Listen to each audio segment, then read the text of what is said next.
All right, ladies and gentlemen, welcome to Make It Plain as always. It is definitely time to have the conversation we are about to have. Make no mistake about it. Um, Black women are responsible for the Black woman who is on the national ticket for the White House.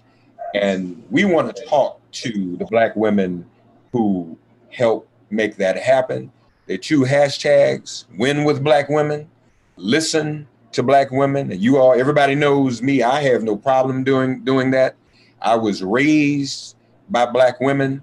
So being raised by my mother and grandmother, I'm actually a little scared of Black women. So I just do what they say. You know, when sister tells me what to do, that's what I do. And both my wives, I didn't propose to them. They told me, "You gonna marry me," and I did it because that's I listen to Black women. So everybody needs to listen to Black women at this moment. Joe Biden did. So we want to introduce these dynamic Black women who helped to make this happen. And I'm just going to mention a little about each one, and then we're going to have a conversation. Um, our dear friend Jotaka Eaddy, we've been, freedom fighting together for years, but she's the convener of the Win with Black Women movement that has convened several hundred Black women leaders of every industry. And she's known for real as the Olivia Pope of Silicon Valley. And is the founder and CEO of Full Circle Strategies. We might end up calling her the Olivia Pope of the whole Democratic campaign, along with these other sisters, because they saved the race, I think. We'll get into that. Mamee Groves is with us too. She's a hospitality professional for the largest private club company in North America. She's from Virginia. She currently lives in Virginia. She's also a USC graduate, the other USC, University of South Carolina. And being there I've just learned this, was a 4-time track and field national champion. Amen. That's very impressive. So we're glad to have a national champion here with us as well. Karen Finney, we all know and love. Karen Finney has been a communications strategist for the Democratic Party and practically every Democratic campaign going back to the Clinton years. Formerly had a show on MSNBC. She played a big role in the party in 2000, 2004, 2008, and she managed communications for all of those nominees as well. Hillary Clinton when she ran for Senate, John Kerry's campaign, Howard Dean. So she has been the consummate political professional as a Black woman. And again, I just want to be clear, Black women have always played these important roles, but we haven't always given them the credit they deserve. And last but not least is Christina Cue. She previously served in the Obama administration for all 8 years. And during the 2020 presidential cycle, she's worked for Secretary Castro and the Senator Elizabeth Warren campaigns. And she also resides in South Carolina, is the lead principal of OneCue Management Group. LaTosha Brown is going to rejoin us in a second of Black Voters Matter. And just for the record, I see all these South Carolina folk. So we'll begin with Miss South Carolina herself, Jotaka Eaddy. Jotaka, tell us what happened last weekend. You all pulled this off literally about a week ago, didn't you? Mark, first of all, thank you for having us. It's always good to be with you. You're a friend. I think we've been in the trenches together for probably about 15 years. I think our first meeting together probably was a planning meeting for the 40th anniversary of the March on Washington. So I think we've been in the trenches on a number of death penalty cases, voting rights cases. So it's good to be with you, my brother. You know, this movement actually started long before any of us that are sitting in this broadcast were even born. And I think it's important to lift up that what happened on Tuesday is really a part of a long legacy of Black women who have stood in their power, who have resisted against even forces of other women, white women, against our brothers, that persevered and worked and toiled to ensure that we had that moment. So this work that you saw at the end really was a part of a long legacy. It's also important to note that Black women, particularly as it relates to this 2020 election and this VP ticket, have actually been organizing and speaking out for several months. There was a letter that was led by Sisters Lead, Sisters Vote, Holly Holiday, Melanie Campbell, Mignon Moore, and so many other sisters that we all know, love, and appreciate it, actually led on an open letter to Vice President Biden, urging him to strongly consider a Black woman on that ticket. I am very honored to be one of the original 200 women to sign on to that letter. And that letter actually really shaped what became a very important narrative. And the conversation shifted from, well, if Vice President Biden is going to select or appoint a Black woman to that ticket too, how could he not? And so what we also saw was, as this conversation shifted, so did the racism, so did the attacks. And so it was, I think, the very early part of August 1st, I was sitting at home and I just got a spirit in me of enough. It was like absolutely enough. We had seen these narratives. We've seen this conversation about Senator Harris being too ambitious. We saw the pitting of Black women against each other. This notion where the Politico runs this headline or this narrative that Congresswoman Karen Bass is the anti-Kamala Harris. And we saw all of these personal attacks on these Black women, all highly qualified Black women who were named in the VP process, that no other person in the process, the other white women, had not been subjected to, and no man in any previous process had ever been subjected to. And so I just sat there and I sent out an email to about 60 or 70 of my friends. And I have a lot of friends. I like to do this hashtag, my friends are dope. And it wasn't just me, because I sent out an email, but everyone was feeling the same thing.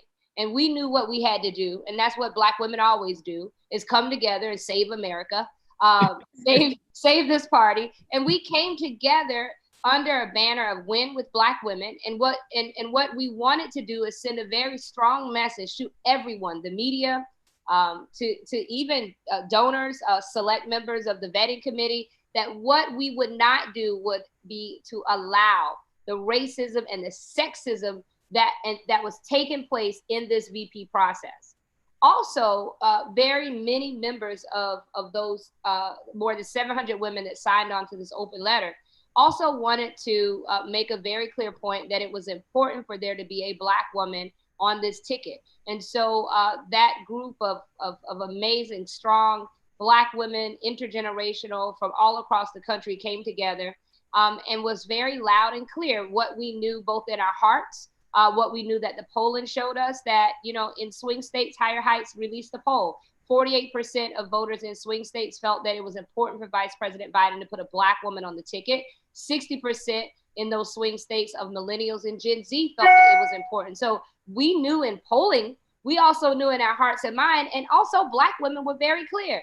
We were tired of being called the backbone of the party, and indeed being the backbone of the party. And it was time for the party to recognize us as the leaders that we always have been, that we are today, and that we will be tomorrow. You know, Mark, can I just add to that, if it's okay? Because part of where this also started, I know LaTosha is going to join us shortly, and those of us who did that initial letter, you may remember that very early on, Stacey Abrams, the Biden campaign, kind of had her name out there as somebody early on that they might consider for vice president. And then when we found out that her name really was on the list, and I just, as a sidebar, I worked for her campaign in 2018, so I don't want to, so I do love her, but I don't want to, you know, I'm not playing favorites here, but, you know, she was so bold and honest about answering when reporters said, you're on the tick, you know, your name has been mentioned, do you want the job? Instead of the kind of usual Washington, you know, the way the men have done it, she said yes, and here's why I'm qualified. Here's my bona fides. And I think that's important to point out, because as Black women, so often, you know, we are overqualified, we have extra credentials, and we get completely overlooked. And what we started to see were some attacks on her for being so bold and so honest. And that was initially part of why a group came together under this banner of Black and female. That, you know, yes, some people were, you know, at that point we had a list of about 5 sisters, I think, or 6, who we knew were on the extended list. But we thought it was so important to unify Black women and to show a unified voice, that Black women needed to be taken seriously as potential vice presidential nominees. And that was part of how we shifted that conversation from if to why not. And, you know, increasingly, what was a beautiful thing to see is so many other people joining that conversation publicly, whether it was through op-eds or columns. And I think that's so important because, you know, I think for Black women, as Jotaka was saying, we just were determined. And certainly when we saw what was going on in the last couple of weeks, that we were not going to let this happen on our watch. I have, you know, liken it to my mind, it's one of those moments where 20 years from now, when somebody says, where were you? You know, I wanted to be able to say, I was with my sisters and we were trying to make sure this happened, because that's how important this is. And we couldn't let this moment pass. No, that's very important. And Karen, let me ask you this, having been an activist within the party for a number of years, I had former mayor of DC, Sharon Pratt, on with me the other evening. And she probably is a Black woman that has the longest history. She was a treasurer within the party in the late 80s, early 90s. And she described how Black women have historically been treated in the party. She used a term that was shocking to a few people. Erin Haynes was on with us, and she drew back when she said it. But Mayor Sharon said that at that time, up until what happened today, that the party often treated Black women, in her words, like a midnight love. And that was it. That is just, yeah, that's what she said. And it went viral. It's going viral right now. It's still on social media. So I want to get your reaction to that. And if you could give some historical perspective, because you have been working in the party, an employee of the party, and probably not gotten a lot of the credit that you deserve. And I can remember a time when you were the only Black woman that was doing a lot of things that were going on in the party on a staff level and on a campaign level. Yeah. So give people just a historical context of how far we've come from that. Well, I mean, I have to remind people that actually people like Mignon Moore, who worked with Reverend Jackson and also has been, you know, just such a major force in the Democratic Party, Reverend Bishop Leah Daughtry, who was my chief of staff at the DNC when I was there with Howard Dean, Donna Brazil, you know, does not get the credit she deserves. She is the first and only Black woman to run a presidential campaign. And by the way, it was a campaign we won, were it not for hanging chads and all kind of other, you know, craziness, foolishness. And so Yolanda Caraway, I mean, there's so many Black women. And it, yeah, you know, I think I would liken it to feeling like the help and not feeling like the voices and faces who were out in front, but doing a lot of the work behind the scenes. And I think for a while, you know, yeah, there are people who were happy to do that because we just wanted to win and we wanted to see things move forward, but then recognizing, you know what, we have a responsibility to ourselves and to folks coming up behind us to see that Black women are leaders in this party, are the people, you know, and I think certainly with the elections of more Black women to Congress, I think of Auntie Maxine, but think about how many Black women we have now in Congress, and we have more Black women in terms of elected officials, and changing the idea of how we think about women in power and specifically Black women in power.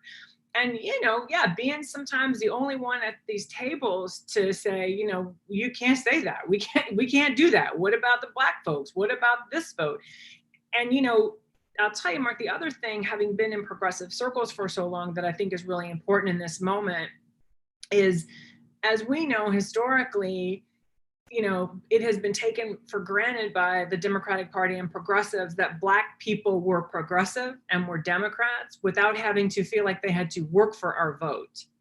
And I remember in 2005, when Howard Dean became chair, him saying, it's not to say that other chairs haven't done this, but this idea of you got to show up and ask people for their vote and ask them for their support, and really changing that mentality, which I think has been happening over a period of time, that the Democratic Party, owes it to the Black community, and we're not a monolith, to actively reach out to us and ask for our vote, not just assume you have it.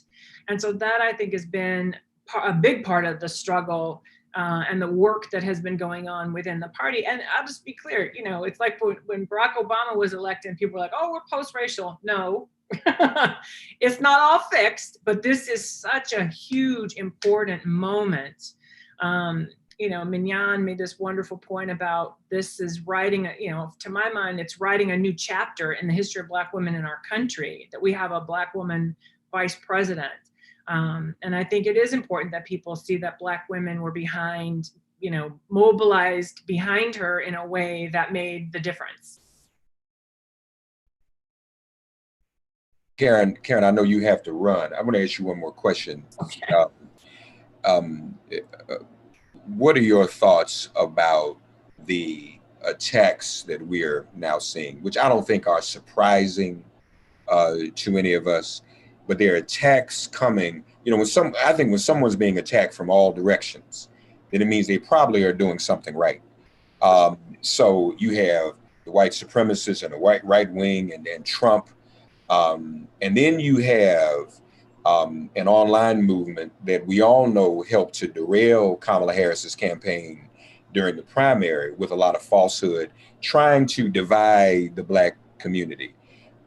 What are your thoughts about all of these efforts, and are they going to be a hindrance, or do you have confidence that the majority of voters would see through all of this and do the right thing?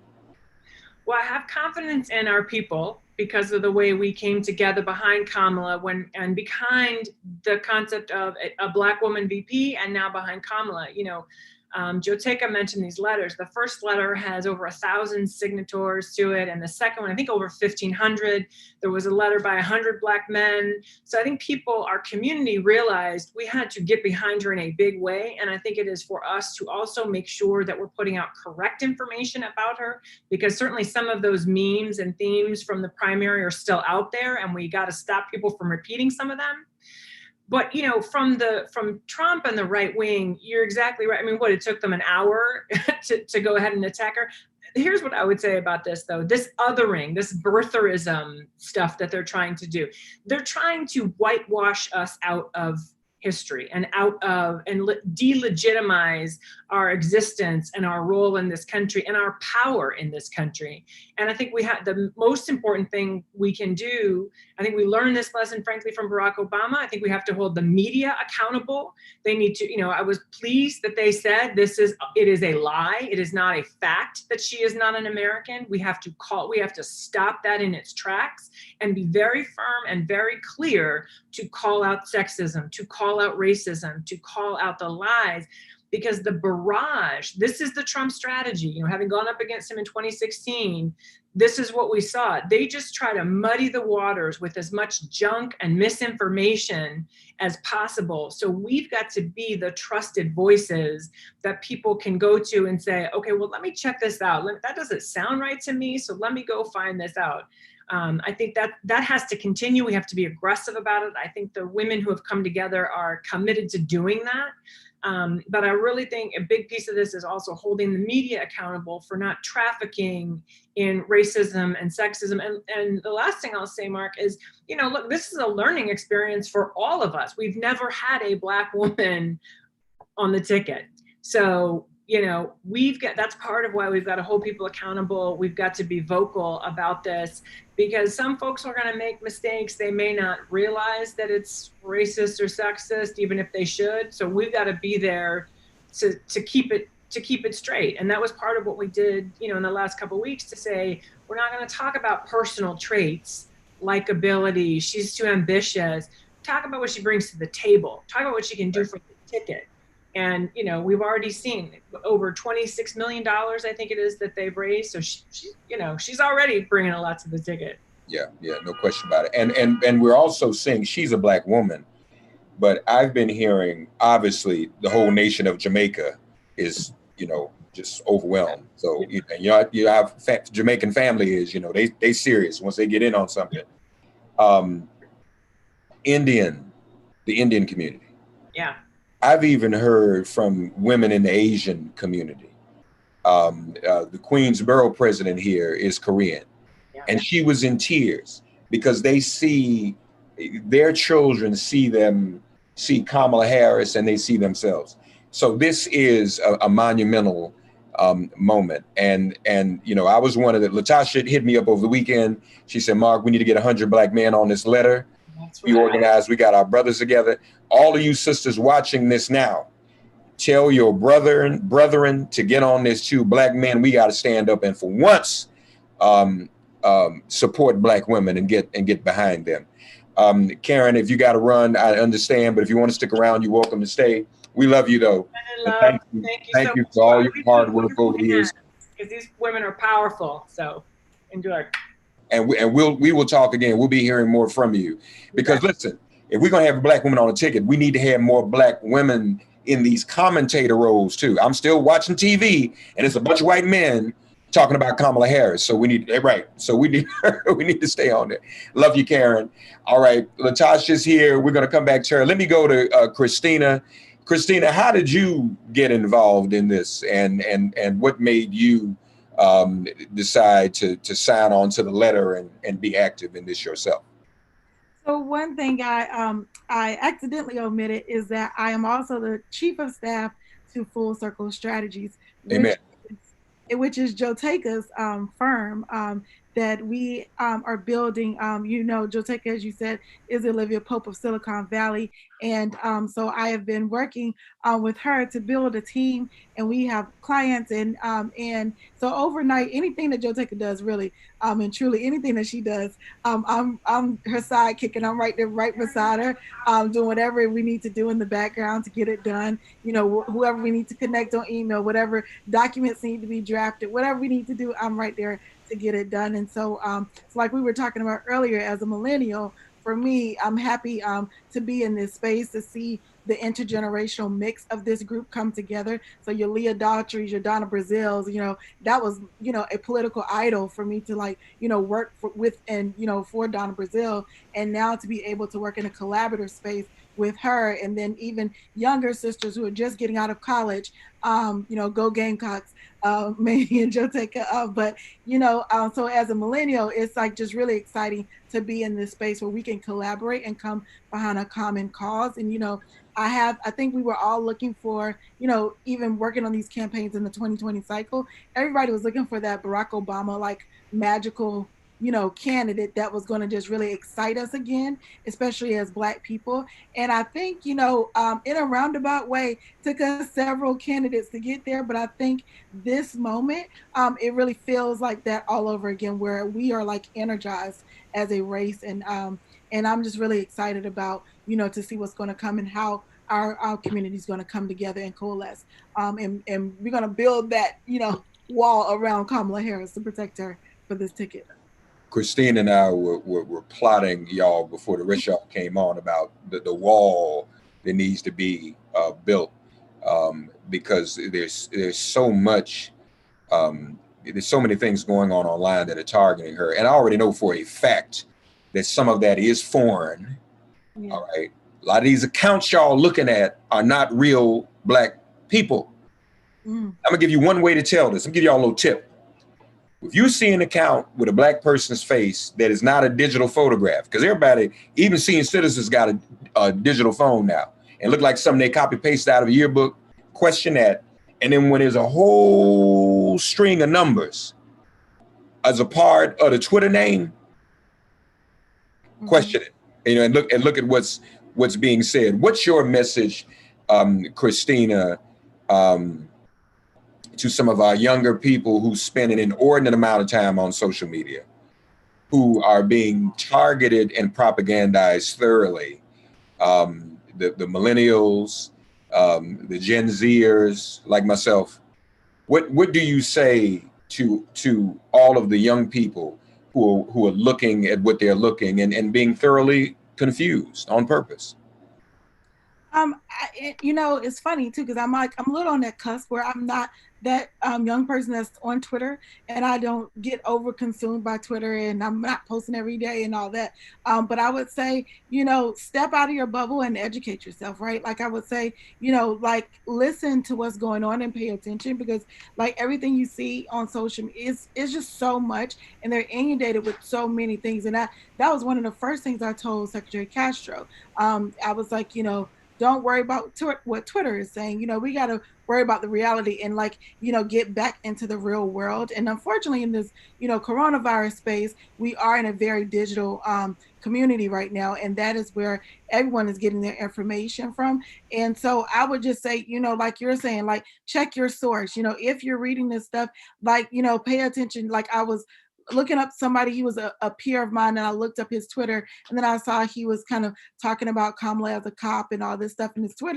Twitter feed, and I was like, no, that's not the move. And you know, and we also got to communicate and talk to each other, right? Like we can only be the best advocate, you know, be the change you want to see. And so, like, if you're seeing stuff out there, making sure you're sharing the right information with your networks and making sure you're informing your social circles and saying, hey, no, actually this is what's going on, or this is where we are, and this is where we need to be, this is where we need to get to. You know, like even in our group, everybody wasn't for, you know, we didn't want to pick one person over the other, so everybody may not have been favoring Kamala Harris, but, you know, coalescing around, hey, we are going to support this Black sister, whoever she is, and and now that it's Kamala Harris, we're definitely going to support her and be behind her 1000%. Like, I think that's where the power is that we have as a people, because, you know, we are not monolithic, but, you know, when it's someone of our family, if you will, you know, that's where we all got to put our differences aside and come together and say, hey, we got her 1000%, and we're going to do whatever it takes to get her through there.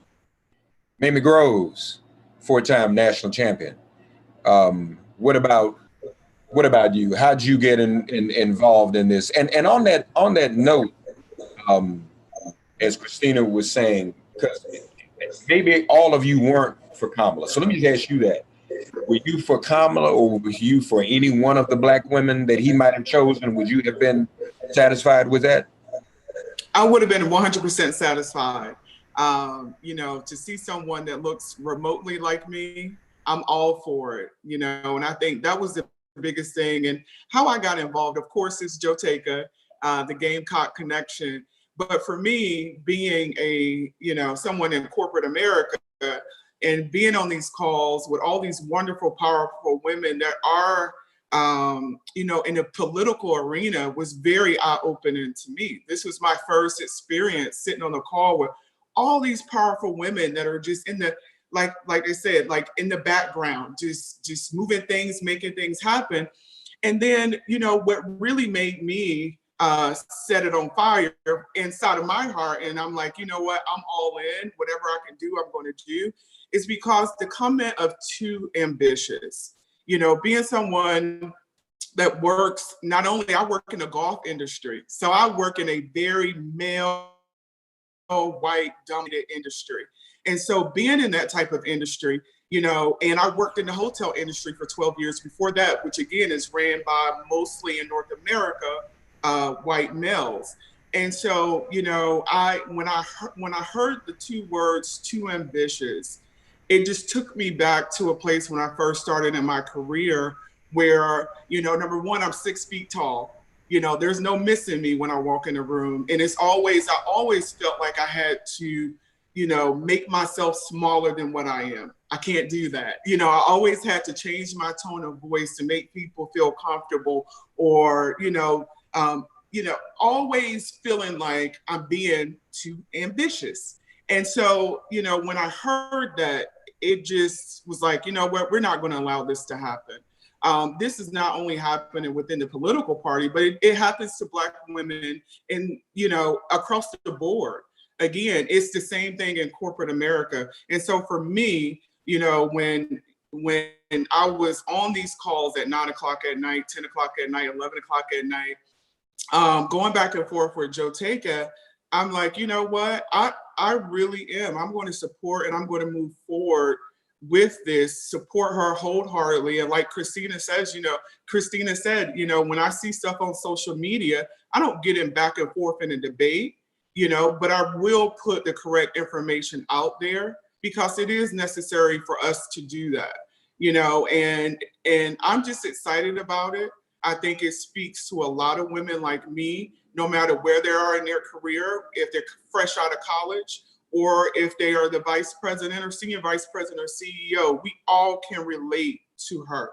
And that's why it means so much to me to be a part of this.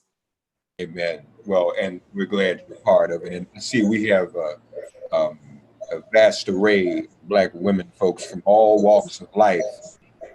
For the most part, I mean, 3 of them are Gamecocks, but still spaces, there is that differentiation. And the women who signed this letter in sheer number was a diverse group of Black women. LaTosha Brown, first of all, why don't you share with everyone what you and I did on Monday, what happened when you reached out to me?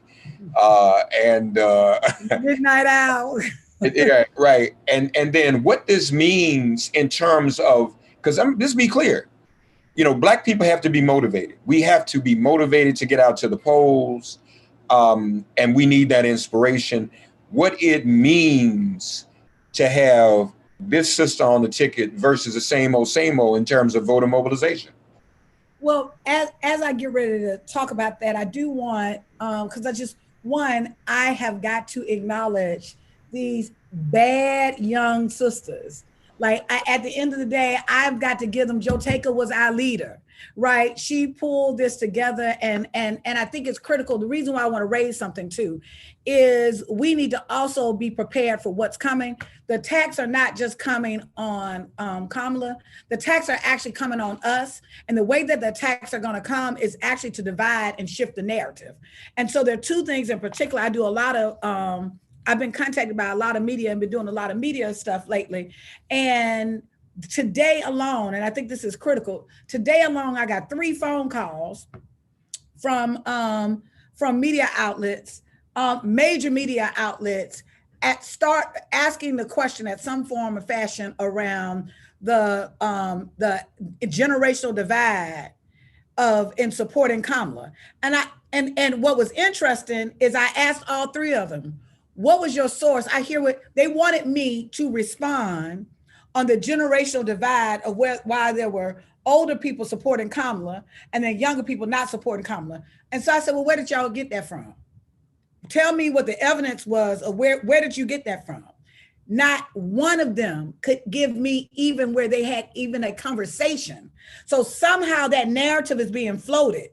And so I'm saying that because we got to get in front of it, because if you challenge them on it, like they're literally like, to one of them had to acknowledge, it was like, I really don't know. Like, this is kind of what she was given. And I was like, yeah, so there are narratives that are being cooked up that are basically trying to say that there's this divide. But when I know, and I wanted to just lift up Jotaka and her team, you know, in this space, because on that call, this sister we had 20, from a 22-year-old all the way up to a 90-year-old. Like, ultimately, we had the spectrum of Black women. And so what I am noticing, that there is a particular narrative, there's 3 narratives that I just want us to be mindful of, because the attacks are coming. And the way that the attacks will come is that not, if they can't attack and bring Kamala down, what they will do is seek to divide us. And to start pitting around our issues against each other. The first thing I've been seeing, because Black women have just been too strong and unified for them. It's about to run them crazy, y'all. They just don't understand. So they got to find something that feels like it's controversial in that. 3 reporters, y'all, 3 different, one of them was a TV outlet, the other 2 were print media, major outlets. And so I'm raising that because I was like, okay, I see it coming, and I just want us to get ready. I see it coming. So I think part of what has to happen is we got to tell the story. My grandmother used to sing this song, by and by, Lord, till the morning comes, all of the saints will come together as one, when we'll tell the story, how we overcome. And like in that, and we'll understand it better by and by. The part of it in there is we will tell the story how we overcome. And then ultimately, this is our story. We got to own it, stand in it, shape it. Anybody that comes up against us around this story, we shutting them down. Try us if you want to. Somebody better tell Mark, you better tell them about, they don't know the fury of like you know from a Black woman.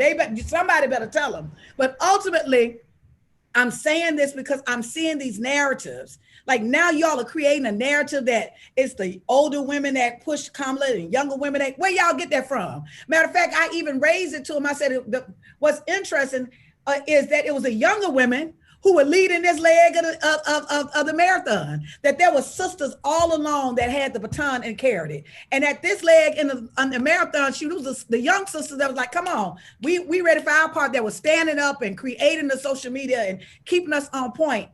We just need to be mindful of that and pushing that narrative out. The second thing is, if y'all notice, the narrative now is that Biden went after selected Kamala Harris because she was a safe choice. She wasn't safe 2 months ago. That ain't what y'all was saying 2 months ago. That's not what you were saying 2 weeks ago. 2 weeks ago, she was too ambitious. She was too this, she was too that, all of that. Now all of a sudden that she's a safe choice. Not only does that diminish her, but people don't want to give us our wins either, right? That it is without question that the reason why we have a Black VP, and we're gonna give Vice President Biden his props, because he didn't have to select her, right? But let me be real clear. Right, let me be real clear, who cooked up the ingredients and made this gumbo and was like, if you want something to eat, you're gonna try this, right? If you're trying to eat, right?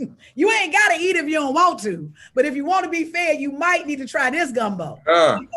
So my point is that even in that narrative, that she's safe marginalizes the work that we've done, marginalizes the work that Black women have been beating the drum for the last couple of months. So now all of a sudden she was the most obvious choice.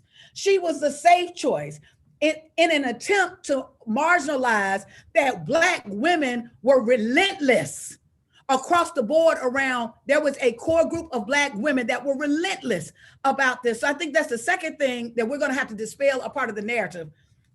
And I think the third thing is this narrative that, yes, we've got this Black woman that's on the ticket, and that's for Black voters. Let me be real clear that when you look at Stacey Abrams, when you look at what happened with Ayanna Pressley, sisters have been pulling people all across the board. It ain't just that that our candidates are attracting Black voters. They're also we build the most multiracial coalition than any candidate on the ticket. But the narrative, again, wants to reduce and marginalize us. Not this time. In the spirit of Harriet, y'all better come on. In the spirit of Sojourner Truth, y'all better come on. In the spirit of Amelia Boynton, y'all better come on. My point is, this right here, they're not taking this narrative and they're not taking this story, and we've got to be diligent about not just saying that we're going to win this election, but we ain't stopping there. We ain't going nowhere. So this ain't one of them things that we gave you what you wanted. No, we on to the next thing. Now we talking about what's the agenda, right? How are we going to see the agenda in terms of our people? We're going to take this moment and celebrate, because it is a moment to be celebrated. But I also want to make sure that we recognize that this moment was co-created, the conditions were created by Black women, right? For him to do the right thing. And then I got to bring in the brothers. So when I need some organizing, when I need I need to get a message out, when I need an ally, and when I need my brother on the line with me, there's 3 brothers that I call. One of them I work with, who is my partner, Cliff Albright. But Mark Thompson, I can bet on Mark, sisters. Like, I have never called that brother and asked him for anything, any support and help, and he has not showed up, and showed up in a big way. We called him in 11th hour. I mean, like in the 11th hour. Right? Around the need of we wanted the men to know that this letter was circulating.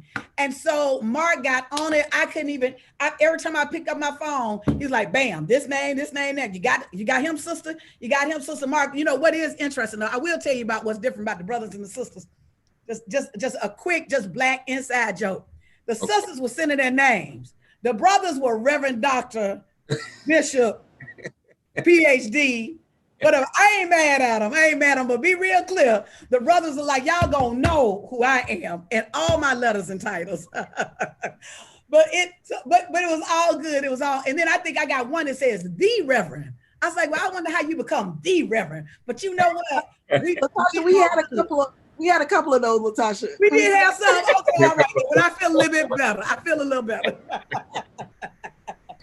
Well, no, that's amazing, and it is a big day. Now, you weren't hearing what some of us talking earlier, and I'm gonna go back to Jotaka now, and any of you feel free to jump in if you like as we do this. I got a little PTSD from the past 48 hours because I did talk to some millennials and some millennial women who had been thoroughly propagandized, but they can't name anything specific. And then I'm sure when the media were talking, they were talking about social media accounts that they didn't even know were real. So, Jotaka, what is your message to those who have any doubt, any concern, especially women who are like, well, I don't know. I know Ava DuVernay posted something yesterday that was really strong about that. But what's your message, Jotaka, to those who are still not won over? I was chastised the other day in a meeting for being too dismissive. Mark, you got to listen to this. You got to. But I corrected one brother. He said this because this is a Bernie Sanders supporter. And I said a lot of this is still coming from leftover Sanders stuff, to be frank with you. And this brother said to me, well, her being chosen was a victory for the neo-liberal wing of the party, that same old rhetoric. And I laid him out. I said, no, you disrespect black women. This is a victory for black women did this. This was not some neoliberal. Black women spoke up and made it clear to him that he needed to eat some of this gumbo if he wanted something to eat. So to you, the candidate might be the candidate right now if he knew how if he humbled himself and looked at the gumbo. Because part of the reason why they didn't get supported was that kind of arrogance right there. That literally is why black women didn't support, even though there were things in Bernie Sanders' agenda that we supported. But many of his supporters have a certain kind of arrogance, and I'm not even gonna talk about the list that they did put out, which were 2 white women and a black woman, and didn't even include Nina Turner. But I'm gonna be quiet. I'm gonna go to my corner. Amen. That's a whole nother thing. Jotaka, what's your reaction to all that? And please share a message for those listening and watching who have any doubt or question and are frankly too lazy to look up the real truth about her record. Yeah, I appreciate that. And I'm known for being very nice. But on this question, this question, this is a point where my message to those folks is a simple question. Ask yourself, why are you doing the bidding of the enemy? Because that's exactly what's happening. And now, again, Christina said this, Black folks are not monolithic. And we absolutely have to hold everybody accountable. But what bothers me is that we are so quick to put Senator Harris under a microscope that we have not even put or subjected anybody else under that same microscope. Nobody was asking questions about Tim Kaine or his record, all of this other stuff. And yes, this is a very important year. This vice presidency is very important. But what bothers me is that we are so busy, we so overly woke that we want to tear down Senator Kamala Harris to the detriment of our people. And I would say this to those people and remind them that there are nearly 40 million people in this country that are not working, that we are in the middle of an economic hardship, that we have our brothers and our sisters are gunned down, choked, can't breathe over and over and over again. The officers that killed Breonna Taylor are not arrested. There's been no justice for Ahmaud Arbery, no justice for George Floyd, no justice for Sandra Bland, no justice for Trayvon Martin, on and on and on and on again. I can keep going on and on and on. We are living in a pandemic that has been mismanaged by the Trump administration. More than 160,000 Americans that are no longer with us, 5 million people have been subjected to this disease. It's mismanaged. We don't know when we're going to get out of this. And we're dealing with a racial and the racial pandemic in this country. And so you have to ask yourself, are you so woke? Are you so woke that you want us to continue to live like this? Because I can tell you from my own lived experience, from my little town in Johnsonville, where my cousin, who worked at a hotel, where she contracted COVID and was told by her hotel that she could not get paid time off unless she could prove that she had contracted disease at her work. Or I can tell you about my other relatives that are laid off and they're not working and they don't have the hours because of what we're dealing with in this nation, that they, nor me, nor vast many millions in this country cannot afford to live with 4 more years of Trump. So we got to ask ourselves, what is the end game? Like, what is your wokeness really about?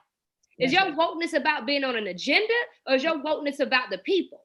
Right. And putting these people back at the center, because if you want to focus on the people, the ultimate goal is to get this out of the White House that's in the White House. We got to get him out. And so, yes, you can hold Senator Kamala Harris accountable. You can hold Vice President Biden accountable. I'm not saying that anybody gets a free pass, but we cannot allow ourselves to just be so divided like lines on graphing paper that we can't even get anywhere or be able to liberate our people in a manner that we can. And I think sometimes we are so overly woke that we sometimes are just have a bit of sleep deprivation that we can't really see in front of us. Because, you know, when I get super sleepy or super tired, I can't necessarily move forward in a way that I should. And I don't want to in any way downgrade some of the claims and some of the questions that these folks have. It's important. But I do think that it's a point in America where we have to come together, particularly as an oppressed people, and recognize what is the true enemy. Who is the true enemy? Because this is what they want us to do. They want us to be divided. They want to dilute our power. Because when we come together as a people, when we come together as a unified people, we are powerful. If we didn't have this power, they wouldn't spend millions of dollars to try to suppress our votes. They wouldn't spend millions of dollars to try to take over the postal service and slow down the ballots. It wouldn't be that important. So there is some power in our collective ability to come together and vote. But what we're doing is we're walking into the trap that they want us to walk into, and we have to be like, no. And I'm saying we don't have to give a pass, but we also, we just can't just shoot ourselves in the foot to the point where we can't walk free. You don't have a lot of time left, but jump in. Says Christina, were you going to say something? Yeah, I was just going to say something to follow up on Jotaka's point. It's like literally our lives depend on it, right? Like I was working for a local candidate. She was a client of mine in South Carolina, in Columbia, and you would think South Carolina is a Republican state. They're not going to worry about South Carolina in the general election because they're going to think they're going to get it. Well, Jotaka mentioned we have Jamie Harrison running for Senate in South Carolina. So South Carolina is going to be a national focus coming in November. And so you also got to think about all these other states that are typically red, but these voter suppression tactics that they're going to try in this election is going to be unprecedented. Like you can go in your Black communities where you go vote, and it's going to take you hours to go vote due to COVID-19, due to, you don't know where your election place is. You physically can't get there because the traffic is bad. So there's going to be all these unprecedented tactics to try to hinder Black people specifically from voting. And I saw it in the June primary here in South Carolina in a local election. And I called my friends on the Biden campaign. I said, hey, are y'all paying attention? Because the Republicans are doing a dry run in all of these states. So like literally just to follow up on what Jotaka is saying, your literal life depends on it. The life of your family members depend on it. Our whole livelihood, our opportunities depend on it. Fair housing was just revoked by Donald Trump. The Fair Housing Act was just pulled back by Donald Trump, which was something that the Obama administration worked on for years. And that is so critical to our community. And so we just have to, like Jotaka said, you can be so woke sometimes till you sleep. And we need to all wake up and get on the same page because we all got one common goal, and that's to get rid of Donald Trump. Mamee, you have some closing thoughts? Yeah, I mean, I agree with the ladies. Our lives depend on it. Again, I think it's important. You know, I like the code. That's what I've been seeing going around. That's what I've been sharing. Follow the code, and the code is have your sister back. You know, I'm in a sorority, and that's the thing. What we do among us is among us, but when we in public, we're one. There's no dividing. So everyone just follow the code and we'll win this. So that's my thing. I'm sticking to code. You said you in the sorority. You in the same sorority she is? No, I am a member of Delta Sigma Theta sorority. Like LaTosha. But it's all Greek love. What are you, LaTosha? I don't know why. I thought you. Okay. Are others of you in a sorority? No. Okay. But it looks like even those who are not AKAs want to support a member. Oh yeah. Well, the truth of the matter is, we're all in the sorority. Black women. The sorority of black women. The sorority of black women. So you got the sorority, you got the HBCU, and I just found out the other day she's a link. So that's a wrap. Okay, so that's a whole other thing right there. So take and this won't be the last time we talk because we got to do battle against some of these demons. But Jotaka, what's next? What's next immediately on your plate in terms of going forward to win with Black women? Well, Win with Black Women is a collective of Black women leaders, as LaTosha shared, from Hazel Dukes, who's 88 years old, to Celia McFadden, who is 21 years old, is a part of this network of Black women. And what's next is exactly what we have. We're going to do what we have to do.